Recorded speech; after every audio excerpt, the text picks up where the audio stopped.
한번 따라 하실까요? 주제 파악을 못하는 사람들. 어떤 두 아가씨가 친구였는데 길을 가다가 이쁜 꽃집을 발견하게 되었습니다. 꽃을 아주 싸게 뜨리로 팔았습니다. 그 두 여자친구 중에 한 여자친구가 냉큼 가서 그나마 있는 뜨리꽃을 이쁘게 싸게 샀습니다. 그랬더니 그 옆에서 자기 친구가 꽃을 사고 있던 그 모습을 보던 또 다른 친구가, 야, 너는 꽃을 다 사냐? 그러면서 하는 말이, 나는 꽃을 사본 적이 없고 뭐 한 적만 있다고요? 받아본 적만 있어 그러는 거예요. 그러니까 이 꽃산 다른 친구가 기분이 좋을까요, 나쁠까요?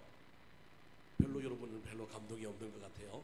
무슨 말을 하는지 잘 이해를 못 하셨는지 모르겠지만, 두 여자가 걸어가다가 한 여자가 꽃을 샀는데 안 산 여자가 하는 말이, 야, 꽃을 왜 사냐? 나는 꽃을 사본 적이 없고 뭐 한 적만 있다고요? 받아본 적만 있다고 얘기를 하는 거예요. 그러니까 그 말을 듣고 있던 꽃산 친구가 너무 기가 막혀서, 야, 너 공주병에 걸렸니? 그랬더니 이번에는 한술 더 떠서 그 여자가 뭐라고 얘기했는지 아십니까? 아니, 공주도 공주병에 걸리냐? 뭔 말인지 이해가 되십니까? 자기 스스로 자기를 뭐라고 얘기하는 거예요? 공주인데 왜 공주가 병에 걸리냐는 거예요. 자기 스스로를 공주라고 착각하며 사는 여자였던 것입니다. 이처럼 올바르게 판단하지 못하거나 잘못 생각하는 것을 가리켜 착각이라고 하는데, 어쩌면 오늘날에는 수많은 사람들이 착각하며 사는지도 모릅니다. 우리 그리스도인들이 살아가는 동안에 사물과 현상 그리고 다른 사람에 대해서는 간혹 착각할 수도 있고 착각해도 좋습니다. 그러나 영적인 내 모습에 대해서는 절대 착각하면 안 됩니다. 똑바로 볼 수 있어야 합니다. 똑바로 알아야 합니다. 내가 누구인지, 내 모습이 어떠한지, 내 연약함이 무엇인지, 내가 받은 은혜가 무엇인지, 하나님이 나에게 어떻게 해주셨는지를 알아서 저와 여러분이 착각에 빠져 공주와 왕자로 살아가면 큰일 납니다. 영적인 공주병과 영적인 왕자병은 엄청난 비극을 초래하기 때문에 그렇습니다. 예수님 당시에도 바로 이 착각의 오류에 빠진 사람들이 있었습니다. 그들은 누구였느냐 하면 바리새인들이라고 하는 사람들이었습니다. 그들은 스스로 믿음이 좋은 사람들이라고 여겼습니다. 하나님을 잘 믿고 하나님을 잘 섬긴다고 생각했습니다. 그래서 다른 사람은 다 죄인이고 자신들만 어렵다고, 나는 제대로 믿고 있고 제대로 살아가고 있다고 생각했습니다. 하지만 예수님께서는 이 땅에 오셔서 그들을 무지무지 책망하셨습니다. 심지어 그들을 보고 뭐라고 얘기했느냐 하면, 이 독사의 자식들아. 우리 예수님 그렇게 선하시고 그렇게 좋으신 분인데 유독 이 바리새인들을 향하여 정말로 입에도 담을 수 없는 엄청난 이야기, 야, 이 독사의 자식들아 뿐만 아니라 그들을 향하여 다른 사람에게 바리새인들을 비유로 들어 설명하실 때 그들은 회칠한 무덤과 같다 그랬습니다. 무슨 말입니까? 여러분, 고대 무덤은 다 뭘 칠한 거예요? 석회를 칠했단 말이에요. 살아있지만 죽은 무덤 같은 존재들이 누구냐면 바로 바리새인이었다 그렇게 말합니다. 심지어는 바리새인들을 뭐라고 얘기했느냐 하면, 자기도 천국에 들어가지 못하고 천국 문을 가로막고 서서 다른 사람도 천국에 들어가지 못하게 하는 악한 자들이라고 우리 주님이 책망했어요. 근데 그들은 뭐라고 생각하는, 난 천국 간다, 난 예수 잘 믿는다, 나 따라 믿으면, 나 보면 예수 잘 믿는 거다, 그렇게 생각하고 착각 속에 살았던 사람들이 바로 바리새인입니다. 그런데 오늘 본문에도 이 바리새인과 같은 삶을 살았던 사람들의 이야기가 등장합니다. 바로 소아시아 지역에 있었던, 지금의 터키 지역에 있었던 사도 요한이 밤모섬의 기항을 가서 환상 중에 보았던 7 교회 중에 제일 마지막 교회인 라오디게아라고 하는 교회와 그 교회 교인들의 영적인 상태, 그 교인들의 삶의 이야기가 바리새인의 삶과 계를 같이 하고 있다, 닮았다, 그렇게 이야기할 수 있습니다. 다른 교회는 칭찬도 받고 책망도 받고, 때로는 책망은 없고 칭찬만 받았는데 유일하게 뭐만 받은 교회라고요?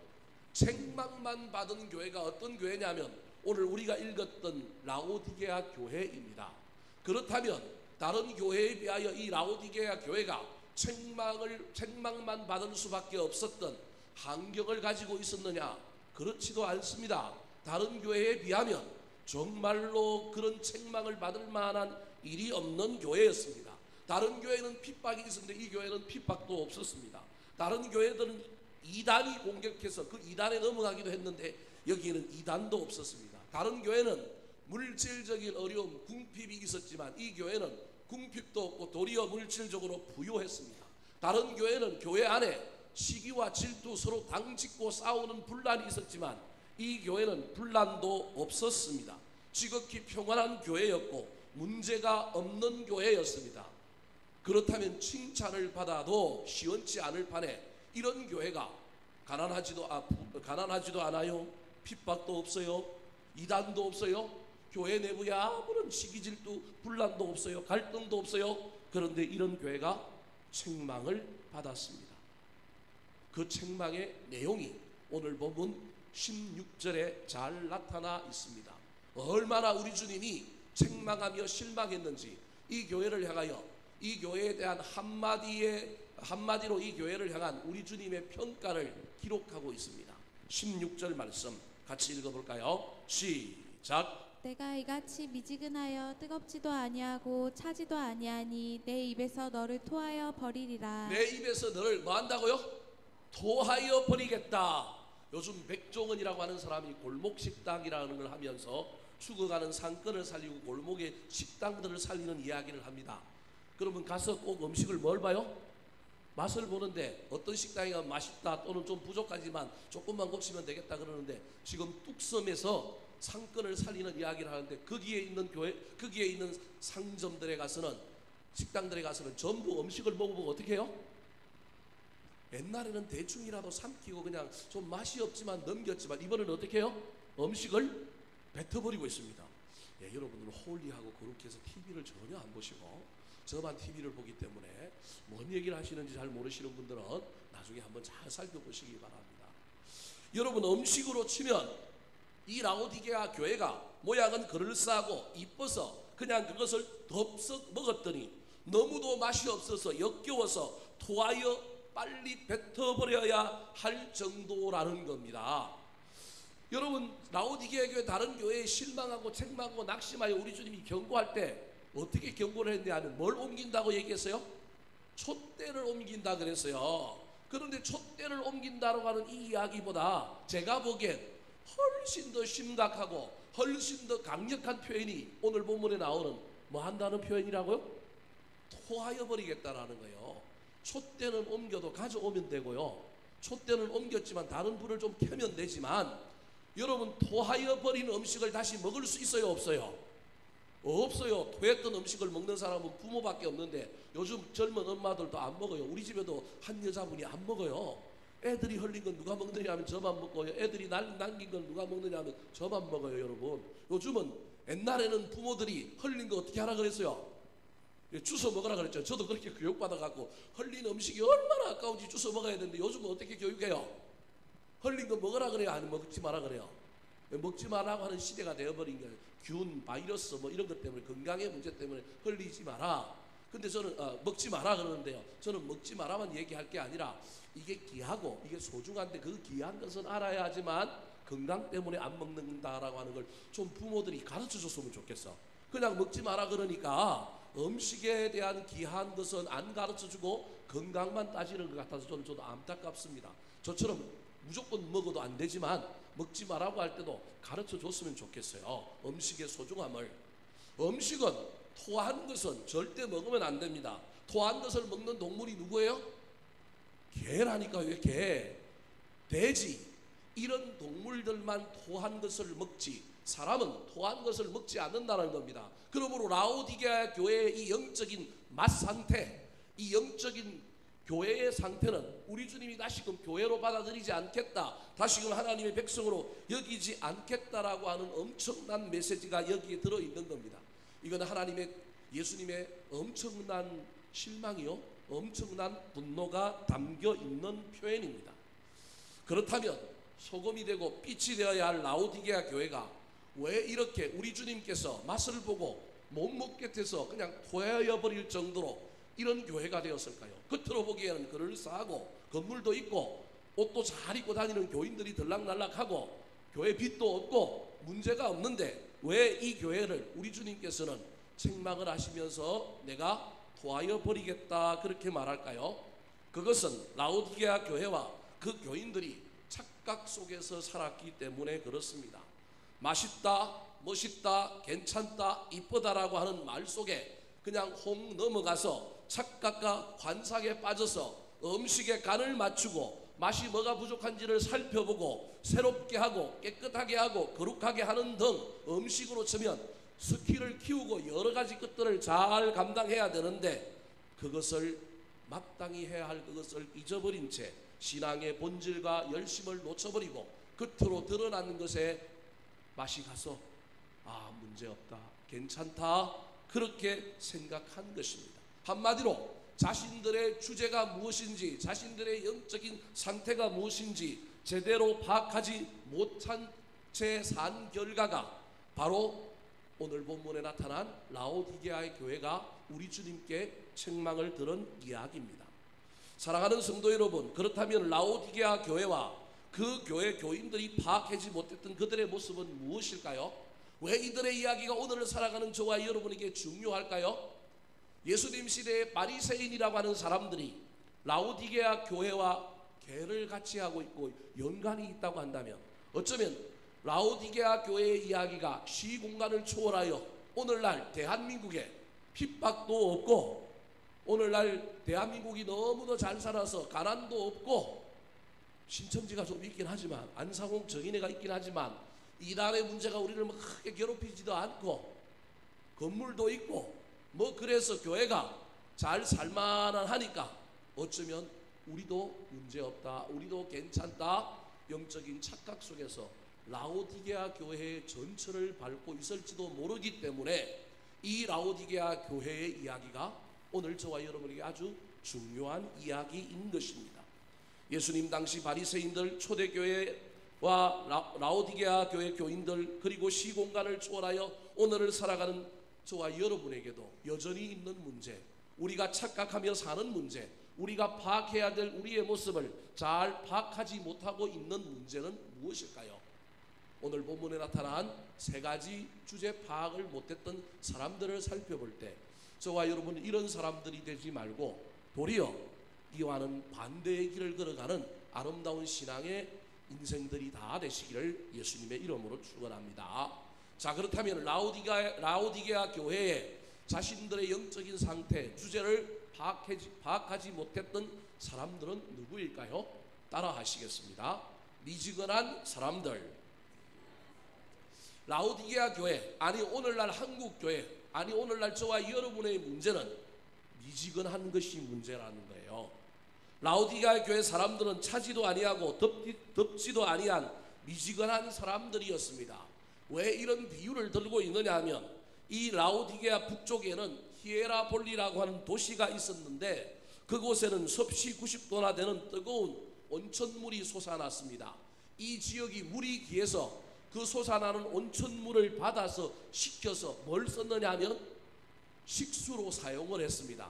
그래서 히에라볼리라고 하는 곳에서 그 히에라볼리 옆에 파묵갈레라고 하는 유명한 유네스코에 등재된 관광지가 있어요. 여러분 앞으로 터키를 여행 가면 갔다 오신 분들 여기 있겠지만 꼭 가보시기 바랍니다. 히에라볼리와 파묵갈레, 거기서 온천수가 솟아나는데 그 물을 받아서 큰 수로를 통을 연결해서 그 통을 각급 도시에 연결해서 쓰는 거예요.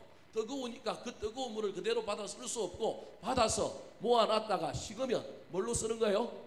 식수로 쓰는 거예요. 그게 히에라볼리에서 어디까지 가느냐 하면 그 당시 터키 지역의 수도 도시였던 골로세라고 하는 도시까지 가는 거예요. 이 골로세에 가기 전에 있었던 도시가 바로 오늘 본문에 나오는 라오디게아라고 하는 그런 도시입니다.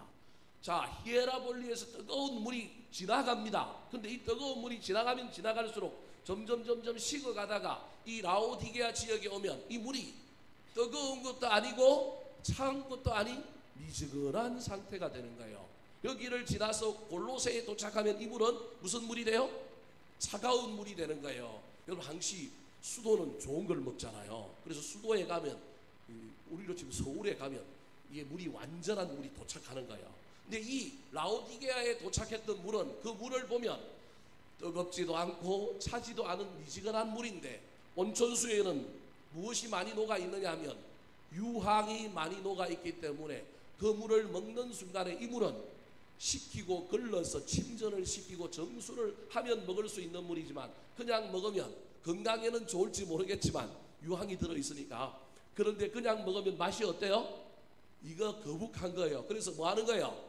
사람들이 물을 머금었다가도 뱉어버리는 문화가 그 도시에 있었던 거예요. 지금 그 문화를 비유로 들어서 라오디게아 교인들이여 여러분의 신앙의 상태가 지금 이 물과 같습니다. 옛날에 여러분의 신앙이 저 히에라볼리에서 솟아났던 뜨거운 온천수처럼 여러분의 신앙이 뜨거웠습니다.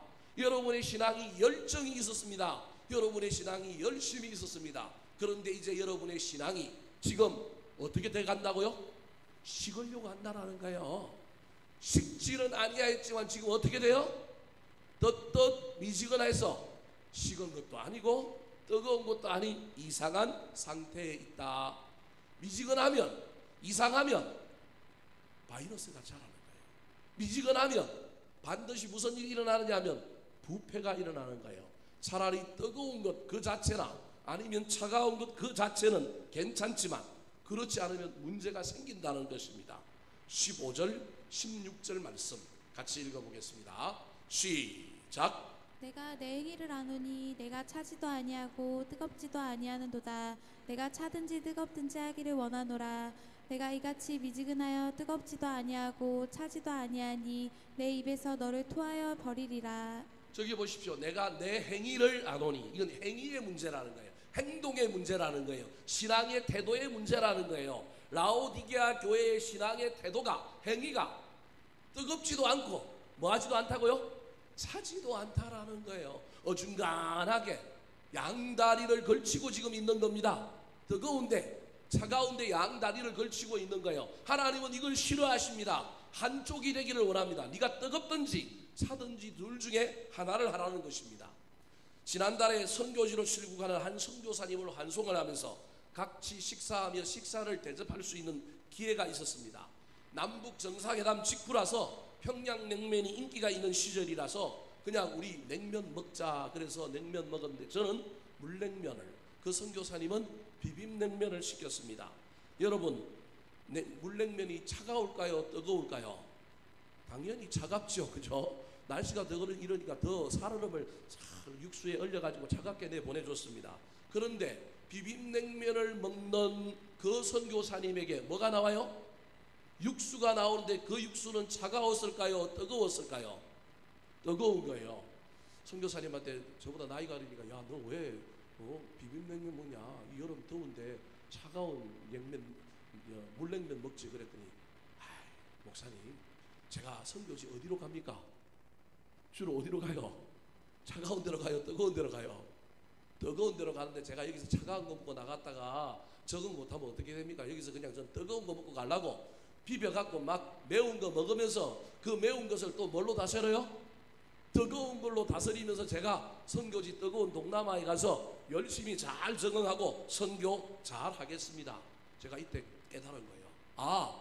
냉면은 차가운 것, 육수는 뭐예요? 뜨거운 것. 육수 차가운 걸 주면 될 텐데 육수는 반드시 또 어떤 걸 줘요? 뜨거운 것을 주는 거예요. 여러분 이것만 봐도 저와 여러분의 신앙의 색깔이 분명해야 된다는 사실을 기억하시기 바랍니다. 저와 여러분의 지금의 신앙의 색깔이 어떤지 보시기 바랍니다. 지금 뜨겁습니까? 아니면 냉철하여 저와 여러분이 차가운 데 거하고 있습니까? 지금 제가 여러분에게 뜨거운 것이 좋은 것이고 차가운 것은 나쁘다라고 얘기하는 것이 아닙니다. 여러분 지금 이 신앙의 태도가 차갑지도 않고 뜨겁지도 않은 이중의 신앙을 가지고 있다라는 겁니다. 하나님 편도 아니고 세상 편도 아니고 목사님 편도 아니고 악한 사람들 편도 아니고 중간에 다리를 딱 걸쳐놓고 있는 사람들을 향하여 우리 주님이 그런 신앙은 무슨 신앙이라고요? 미지근한 신앙이다 그렇게 말하는 거예요. 미지근한 신앙이 왜 문제가 있을까요? 미지근한 신앙은 반드시 제가 아까도 이야기했던 것처럼 부패합니다. 썩게 되어 있습니다. 문제를 일으킵니다. 뜨거운 것은 뜨거운 대로 존재 가치가 있습니다. 차가운 것은 차가운 대로 존재 가치가 있어요. 그래서 목사도 교회 안에서 자기를 반대하는 사람, 대놓고 반대하는 사람 결코 두렵지 않아요. 그 사람은 원래 뭐 하는 사람이에요? 반대하는 사람이니까. 그죠? 자기 정체가 분명하잖아요. 나는 이 땅에 태어나서 목사님과 반대편의 길을 가기로 나는 사명을 띠고 이 땅에 태어났습니다. 여러분, 그 사람도 괜찮은 사람이에요. 제가 보기에. 여러분 눈에는 어떻게 보일지 모르겠지만 괜찮은 사람이라니까요. 난 야당하겠다고 태어났다니까요. 근데 그 사람들이요, 사사건건 야당하는 게 아니고 그런 사명을 띠고 태어난 사람들 중에 간혹 한두 사람을 빼고는 정말로 옳은 잣대 기준을 가지고 반대를 합니다. 근데 제일 어려운 사람들이, 제일 힘든 사람이 어떤 사람인지 아십니까? 뭐 하는 사람이에요? 왔다 갔다 하는 사람들이라니까요. 왔다 갔다 하는 사람들이요, 여기에서는 이 편 들었다가 저기 가서는 호박씨 까는 사람들요. 여러분, 이런 사람들이 교회 안에서도 힘들어요. 여러분, 이건 제 이야기가 아니라 누구의 시각에도 동일해요? 하나님의 시각에도 동일합니다. 하나님의 시각에도 열정적으로 신앙생활하는 하나님의 편이든지 아니면 악한 마귀에게 편을 들면, 악한 마귀의 앞장기가 되어 있으면 사울을 꼬꾸라뜨려서 뭘 만들면 돼요? 바울을 만들면 되잖아요, 우리 주님이. 그런데 하나님 앞에서는 난 누구의 사람이래요? 하나님의 사람이래. 근데 세상에 가면 태도를 싹 바꾸어서 또 뭐라고 얘기해요? 난 너네 편이야. 여러분, 오늘날 한국 교회 안에 수많은 사람들이, 심지어 정치인들까지, 기업하는 사람들까지 다 이런 미지근한 신앙을 살고 있는 사람들이 얼마나 많은지 모릅니다. 이도 저도 아니고 교회 와서는 하나님 편, 세상에 나가면 세상 편, 이건 옳지 않다라는 겁니다. 그래서 미지근한 것은 나중에 부패하기 쉽습니다. 미지근한 것은 또 다르게 이야기하면 뭐가 없느냐 하면 열정, 열심이 없습니다.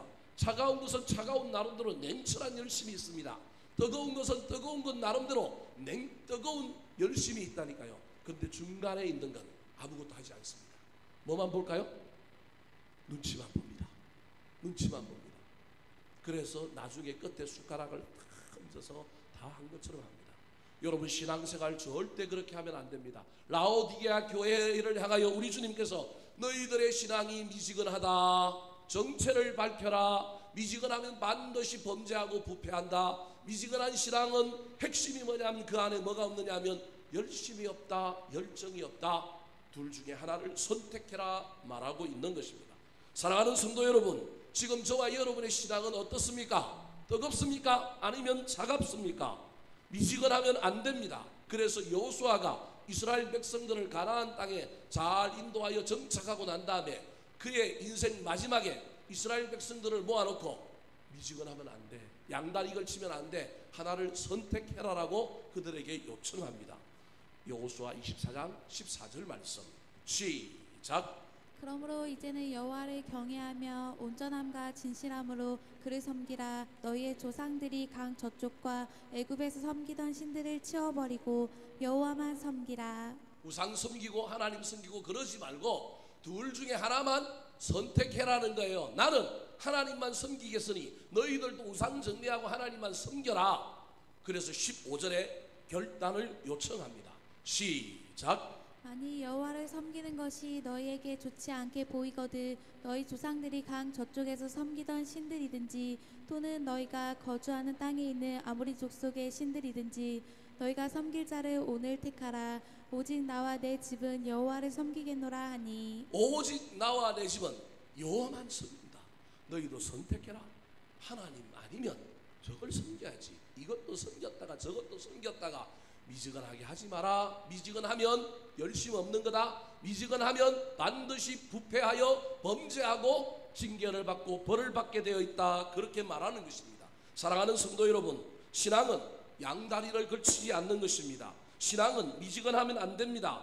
여기서 미지근하다는 것은 신앙의 열정과 열심이 없다는 것을 말합니다. 그래서 오늘 보면 19절에도 이들을 향하여 뭐라고 얘기합니까? 회개하고 열심을 가지라고 얘기합니다. 19절 시작. 무릇 내가 사랑하는 자를 책망하여 징계하노니 그러므로 내가 열심을 내라. 회개하라. 열정적인 신앙이 될 거냐 아니면 냉철한 신앙이 될 거냐, 무엇이든지 간에 열정적이든 냉철하든 간에 거기에는 반드시 뭐가 있어야 되느냐 하면 열심히 있어야 한다는 사실을 잊어버리지 마시기 바랍니다. 어디든지 열심히 있으시기 바랍니다. 사울은 바울 되기 전에 핍박하는데 냉철한데 열심히 있었습니다. 그랬더니 하나님이 그를 바꾸어 그 열심을 그대로 써서 복음 전하는 열심으로 방향을 바꾸어 주었습니다. 왜 사울이 바울이 되었을까요? 그에게 뭐가 있었기 때문에요? 열심이 있었기 때문에, 열정이 있었기 때문에 그렇습니다. 사랑하는 성도 여러분, 지금 저와 여러분에게 이 열심이 있습니까? 열심은 없고 미지근한 신앙만 있는 것은 아닙니까? 사랑하는 성도 여러분, 엠마오로 가던 두 제자가 부활하신 주님의 말씀을 듣고 심령이 뜨거워졌던 것처럼 영원히 변치 않는 하나님의 말씀을 듣고 여러분들의 심령이 뜨거워졌으면 좋겠습니다. 미지근한 신앙의 사람들이 마가 요한의 다락방에서 성령 충만을 받고 뜨거운 사람들로 변화되어 전 세계를 향하여 복음을 전했던 것처럼 저와 여러분도 미지근한 신앙이 아니라 다시금 열정과 열심을 품고 달려가는 아름다운 신앙인들이 다 되시기를 우리 구주 예수 그리스도의 이름으로 축원합니다. 두 번째, 라오디게아 교회에 자기 자신을 제대로 보지 못하고 주제를 파악하지 못했던 사람들은 어떤 사람들이었을까요? 따라하시겠습니다. 자만에 빠진 사람들. 라오디게아 교회에 있었던 첫 번째 문제의 사람들은 어떤 사람들이라고요? 미지근한 사람들. 두 번째는 어떤 사람이라고요? 자만에 빠진 사람들, 교만에 빠진 사람들입니다. 그들은 스스로 뭐라고 생각했느냐면 부자라고 생각했습니다. 그들과 그들 자신과 교회가 부요하여 부족한 것이 없다고 생각했습니다. 왜 그렇게 생각했느냐 하면 이 당시에 이 라오디게아 도시에는 엄청난 금이 발견되기 시작했을 뿐만 아니라 교통의 요지로 상업이 많이 발달하기 시작했고 수많은 돈들이 어디로 모였느냐 하면 이 도시로 모였습니다. 그래서 이 도시에 그 당시 이 지중해 연안에 은행이 몇 개 없었는데 아시아 지역의 최초의 은행이 어디에 있었냐 하면 이 라오디게아라고 하는 도시에 있었습니다. 오늘날도 은행 제도가 도입된 게 얼마 안 됐는데 벌써 이 시대에 은행이라고 하는 제도가 있었는데 그 은행이 아시아 지역에 지중해 연안에 유럽에 몇 개 없었던 은행 중에 하나가 아시아에 있었는데 그 아시아에 있었던 그 본거지가 어디였냐면 이 라오디게아 교회였습니다. 뿐만 아니라 의류 제조업의 중심지가 이 라오디게아 교회였습니다. 라오디게아에서 생산되는 의류는 양모였는데 특별히 양모 중에 어떤 양모였냐면 검은색 양모가 인기가 있었습니다. 하얀색 양모는 여러분 하얀색 양모 여러분 양털을 깎아서 그 털을 가지고 양모 옷을 만들면요 양털이 하얘요 니리끼리해요? 잘 몰라요. 여러분 이번에 강원도 가서 대관령 목장에 가서 양털을 한번 봐봐요. 양털이 그렇게 희지가 않아요. 우리는 모카가 희잖아요. 그런데 양털은 그렇게 희지가 않아요. 그걸 깨끗이 빨고 청소를 열심히 해야 휘어지는데 그 휘어진 양털 옷을 또 입고 나가면 이 옷은 또 어떻게 돼요? 금방 검해지는 거예요. 근데 그냥 아예 시커먼면 괜찮은데 검해지니까 샀다가 효용의 가치가 없는 거예요. 보온을 해주고 따뜻해서 좋기는 한데 그래서 밤을 지새우는 데는 도움이 되기는 했는데 이 옷이 생각보다 그렇게 실용적이지 아니하였던 거예요. 그래서 이 중건동 지역에 유행했던 옷이 있는데 그게 뭐라고요? 검은색 양모. 근데 이 검은색 양모의 주 생산지가 어디였느냐 하면 이 라오디게아 교회였습니다. 그러니 우리로 치면 모피코트가 잘 많이 생산되고 모피코트가 많이 팔리는 동네, 부유한 동네였는 거예요. 진도 모피가 막 돌아다니는 도시가 어디였느냐 하면 라오디게아 교회였다라는 거예요. 그러니 이 지역이 얼마나 부자였겠습니까? 돈이 펑펑펑 남아 돌았습니다. 뿐만 아니라 라오디게아라고 하는 이 도시에는 대학이 발달되었습니다. 특별히 의과대학이 발달했는데 그 중에도 어느 과가 특화되어 발달되었느냐 하면 안과대학이 안과병원이 발달했습니다. 그래서 오늘 본문에도 보면 무슨 약을 사래요? 안약을 사라라고 하는 이야기가 이 도시와 관련이 있기 때문에 그러는 거예요. 그러니 중동 지역에 모래 폭풍과 이 먼지 때문에 수많은 사람들이 눈에 문제가 생긴 거예요. 그래서 성경에도 많은 환자들을 우리 주님께서 고쳤는데 그 중에 많은 사람들이 누구예요? 맹인들이잖아요. 맹인들의 눈을 뜨는 이야기가 신약 성경에 많이 나온 이유가 그 지역의 기후와 관련이 있는 거예요. 그러다 보니까 그들을 고치기 위하여 무엇이 발전했느냐 하면 안과 기술이 발달되었는데, 그 안과 기술의 집산지가 어디였느냐 하면 바로 이 라오디게아 지역이었습니다. 수많은 사람들이, 수많은 돈 있는 환자들이 그 병을 고치고자 이 도시로 몰려왔고, 이 도시에서 숙박하고 병을 고치고 돈을 쓰다 보니 이 도시가 얼마나 발달했는지 모릅니다. 그래서 이 도시에는 돈이 넘쳐 흘렀습니다. AD 62년에 이 지역에 큰 지진이 일어나서 이 도시가 폐허가 되었습니다. 터키 지역에는 간혹 지진이 일어나고 소아시아 지역에 있는 7교회들 중에서도 지진의 피해를 입은 교회들이 간혹 나옵니다. 그때마다 이 지진 피해를 입어서 도시가 망가졌을 때 로마의 황제가 도시를 재건해 줍니다. 로마의 건축술이 뛰어나지 않습니까? 그래서 그 도시를 재건해 주고 그 도시에 사는 사람들이 로마에 충성하게 만들고 로마의 말을 잘 듣게 하려고 하는 정책을 로마가 폈습니다. 이 라오디게아 교회도 62년에 지진이 나서 도시가 폐허가 됐는데, 황제가 사람을 보내서 야, 너네 돈 내지 마. 우리가 돈 다 드리고 이 도시 고쳐줄 테니 야, 우리한테 충성해. 도시의 일부분을 우리 로마에 줘. 뭐 이렇게 얘기를 하는 거예요. 그런데 이 라오디게아 사람들에게 뭐가 많아요? 돈이 많아요. 그러니까 이 로마의 제안을 받아들일까요? 안 받아들일까요? 다른 도시와 달리 우리는 필요 없어. 누가 하겠다고요? 우리가 돈 모아서, 우리가 성금 모아서 우리 무너졌던 우리 동네, 우리 도시는 우리가 짓겠소. 그렇게 말할 정도로 얼마나 이 도시가 부유한 도시였는지 모릅니다. 그러니 도시가 부유하고 경제적으로 그들이 아주 잘 살다 보니까 영적으로도 자기 자신이 뭐라고 생각한 거예요? 부자라고 생각한 겁니다. 그런데 우리 하나님께서 예수님을 통하여 뭐라고 얘기해요? 너희들은 부자가 아니야. 너희들이 부자라고 착각하고 있어. 영적인 부자는 그게 아니야. 너희들은 영적으로 벌거벗어서, 너희들은 영적으로 가난해. 너희들은 영적으로 옷을 입고 있지 않아. 그렇게 이야기하는 거예요. 그게 17절 말씀입니다. 같이 한번 읽어볼까요? 시작. 내가 말하기를 나는 부자라 부유하여 부족한 것이 없다 하나 내 공고한 것과 가련한 것과 가난한 것과 눈먼 것과 벌거벗은 것을 알지 못하는도다. 벌거벗었는데 벌거벗은 것을 알아요, 몰라요? 모르는 거예요. 여러분, 어쩌면 저 모습이 오늘을 살아가는 저와 여러분의 모습은 아닐까요? 난 부자야? 난 믿음이 부자야? 난 신앙이 부자야? 난 천국 갈 거야? 난 예수 잘 믿고 있어? 난 부족한 것이 없어? 근데 우리 주님이 최후 심판날 뭐라고 얘기해요? 네가 공고한 것과 가련한 것과 가난한 것과 눈먼 것과 벌거벗은 것을 알지 못했다. 이 얼마나 억울한 일입니까? 사랑하는 성도 여러분, 착각하면 큰일 납니다. 자만에 빠져서 다 된 줄 알면 넘어지게 됩니다. 여러분, 우화 중에 옛날에 사치를 일삼으며 좋은 옷 입기를 대단히 좋아했던 임금님의 동화 이야기가 나오지 않습니까? 어느 날 그 임금님은 세상에서 가장 멋있는 옷을 만든다는 제단사를 고용했습니다. 그리고 몇 개월 후에 그 제단사가 공들여 만들어 바친 소위 투명한 비단 옷을 입고 자랑하듯이 온 백성 앞을 활보하고 다녔습니다. 분명히 벌거벗고 나온 벌거벗은 임금님인데 백성들은 그렇게 이야기하는 순간 죽을까봐 아무 말도 모르고 전부 뭐 하고 있어요? 박수 쳤어요. 그런데 유일하게 순수함을 가지고 있던 어린아이 하나가 큰 소리로 이 임금님이 지나갈 때 외쳤습니다. 뭐라고 외쳤어요? 임금님은 벌거숭이, 임금님은 벌거숭이. 이것이 바로 그 유명한 벌거벗은 임금님이라고 하는 동화입니다.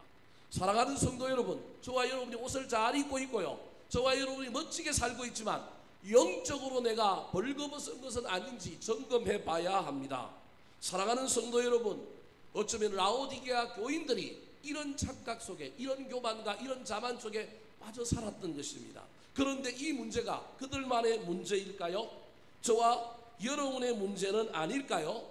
오늘날 한국 교회 안에 소위 큰 교회를 다닌다는 사람들이 제가 보기엔 제일 먼저 이 병에 걸려 있다고 저는 생각합니다. 외형적인 것이나 물량적인 잣대로 교회를 평가하고 그런 교회에 내가 다니고 있으면 나도 그런 교회처럼 큰 신앙, 큰 믿음, 좋은 신앙을 가지고 있다고 착각하게 될 겁니다. 여러분, 우리 교회 다니는 걸 여러분 기뻐하시기 바랍니다.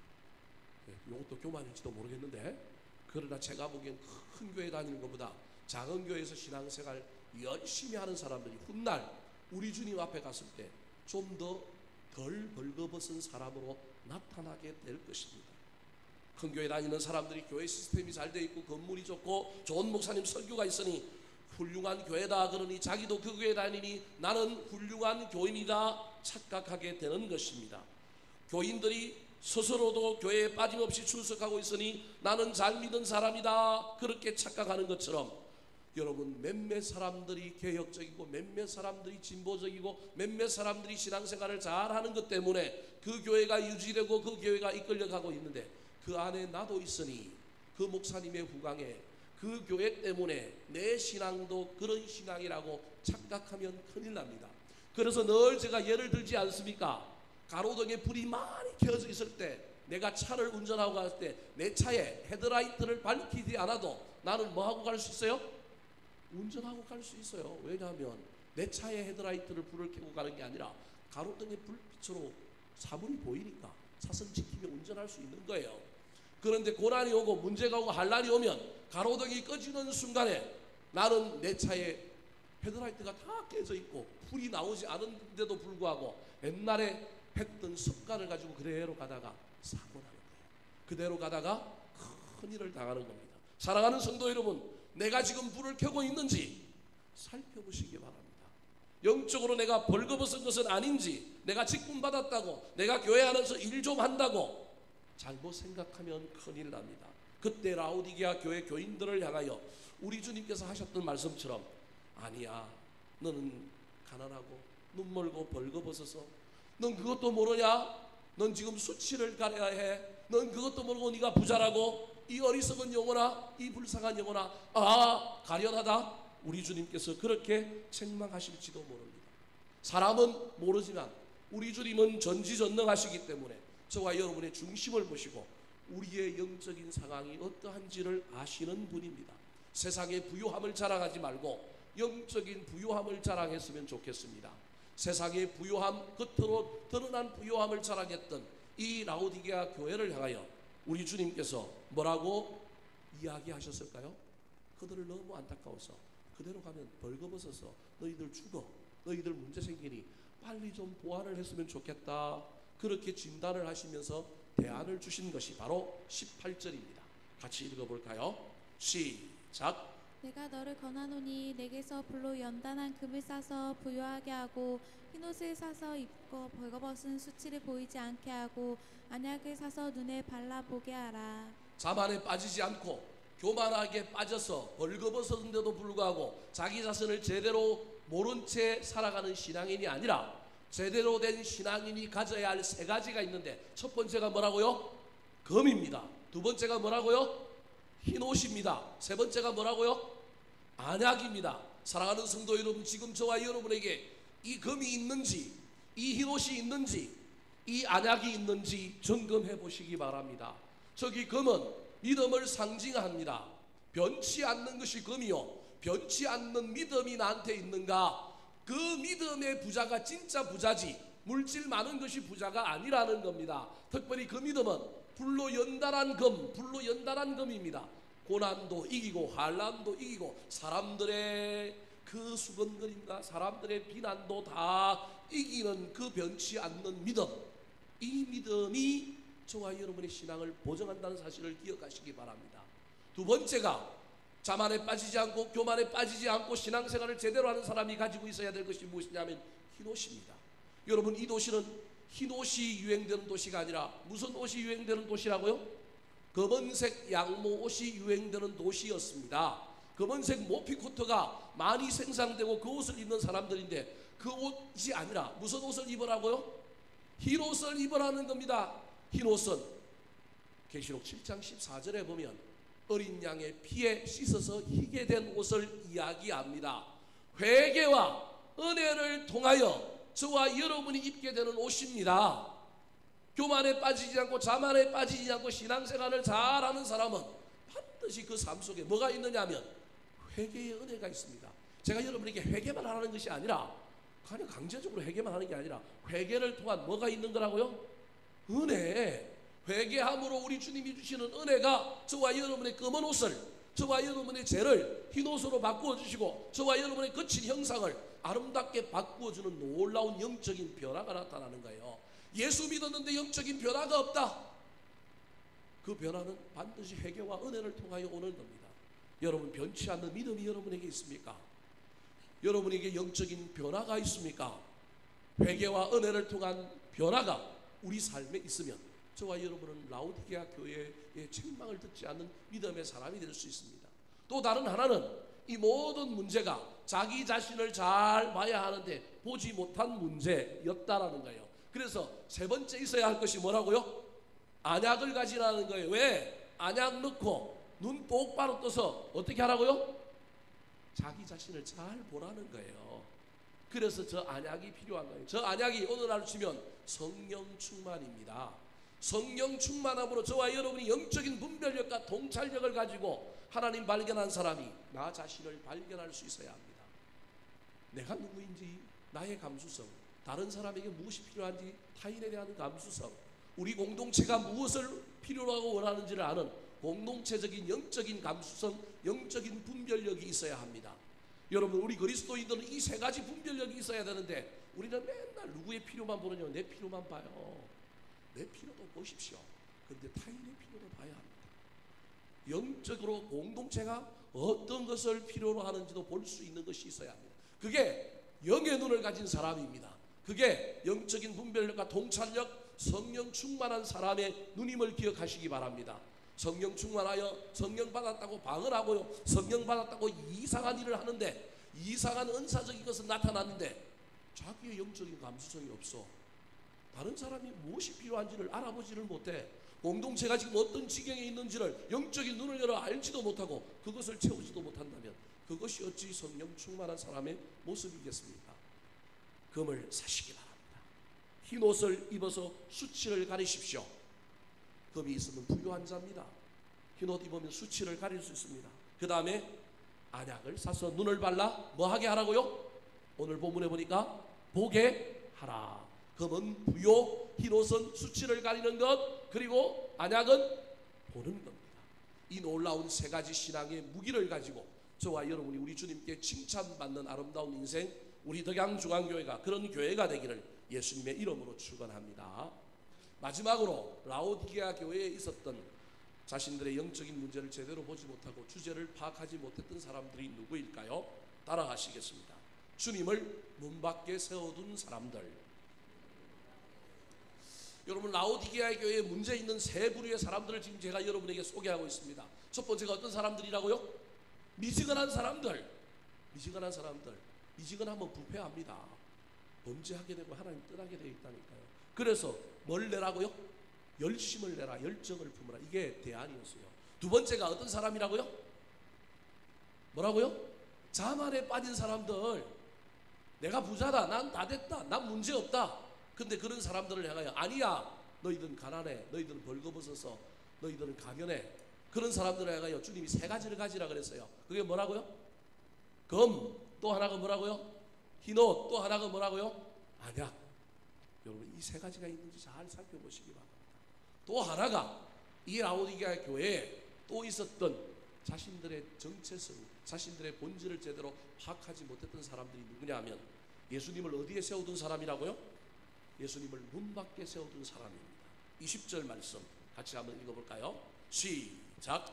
볼지어다 내가 문 밖에 서서 두드리노니 누구든지 내 음성을 듣고 문을 열면 내가 그에게로 들어가 그와 더불어 먹고 그는 나와 더불어 먹으리라.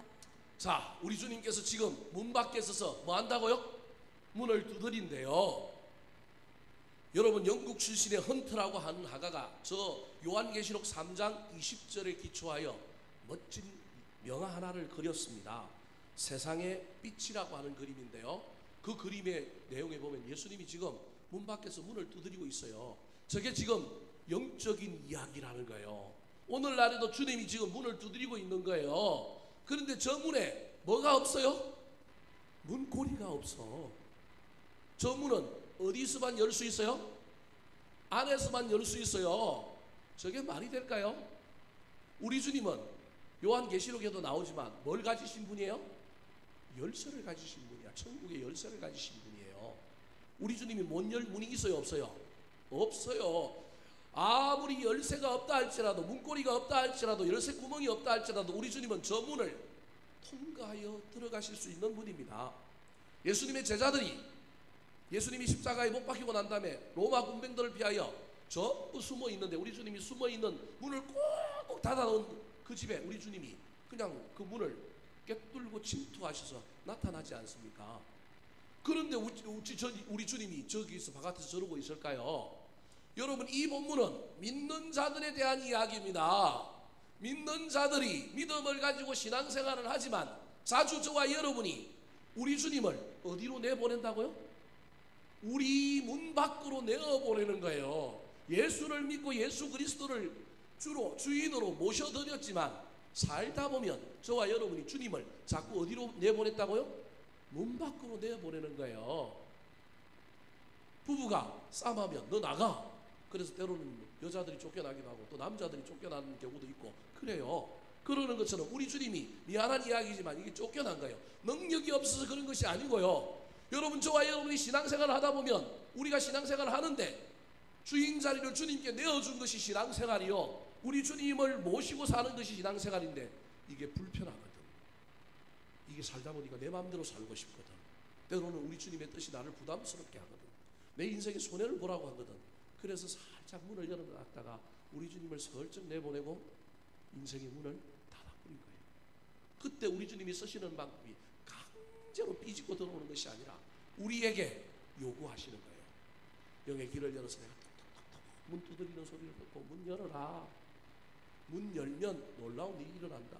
사실은 라오디게아 교회의 모든 문제의 출발과 근본적인 문제는 여기에 있습니다. 그들이 예수를 믿고 복을 받고 교회가 부흥하고 그 도시가 아주 잘 사는 도시가 되었는 순간 자기들도 모르는 사이에 누구와 교제하지 않은 거예요? 주님과 교제하지 않는 거예요. 오늘날 수많은 그리스도인들이 신앙생활을 하지만 교회에 와서 예배는 드린다고 하지만 주님과 뭐 하지 않아요? 교제하지 않아요. 그와 더불어 먹고 마시지 않습니다. 더불어 먹고 마시는 건 누구만 마시느냐면 물론 비즈니스 할 때도 다른 사람하고도 밥을 같이 먹지만 여기서 더불어 먹고 마신다는 이 이야기는 유대인들의 특징에 의하면 유대인들은 낮에는 대충 먹어요. 아침에는 거의 뭐 대충 먹고 나가요. 근데 저녁은 어떻게 먹어요? 푸짐하게 먹는 게 유대인들의 식사예요. 아까 그 그림도 예수님이 뭘 들고 있어요? 덤을 들고 있잖아요. 그림 한번 다시 보여주시겠어요? 그럼 저 때가 지금 무슨 때라는 거예요? 저녁이라는 거예요. 저녁. 그래서 저녁 지금 만찬인 거예요. 저녁 만찬에 우리 주님이 지금 찾아오신 거예요. 그러므로 저 밥을 먹는 것, 문을 열고 나는 너와 더불어 먹고 너는 나와 더불어 먹으리라고 하는 이 이야기는 연합을 의미합니다. 한 가족이 되었음을 얘기하는 거예요. 저와 여러분의 삶에 우리 인생의 중심 보좌를 누구에게 내어드리는 거냐면 주님께 내어드리고 주님이 하시는 말씀을 듣고 그분 말씀에 기뻐하고 즐거워하고 때로는 그분 말씀에 결단하고 그분 말씀에 헌신하는 것을 얘기합니다. 그런데 이 라오디게아 교인들이 어느 순간에 신앙생활을 하다 보니 이게 사라져버린 겁니다. 그것을 구약에서는 많은 선지자들을 통하여 너희가 성전 뭐만 밟고 갔다? 뜰만 밟고 갔다. 그렇게 이야기하는 겁니다. 주님 만나지 못하고 주님과 교제하지 못하고 그렇게 살아가는 것입니다. 그러니 착각하는 겁니다. 그러니 자만에 빠지는 겁니다. 그러니 제대로 살지 않고 미지근하게 살게 되는 것입니다. 사랑하는 성도 여러분, 지금 우리 주님은 어디에 있습니까? 문 밖에 있습니까? 문 안에 있습니까? 사랑하는 성도 여러분, 저와 여러분은 주님과 만나 교제하고 있습니까? 저와 여러분은 우리 주님과 만나 식사하는 가운데 마음의 평안이 넘쳐 흐르고 있습니까? 다시 한번 저와 여러분의 삶을 잘 살펴보시기 바랍니다.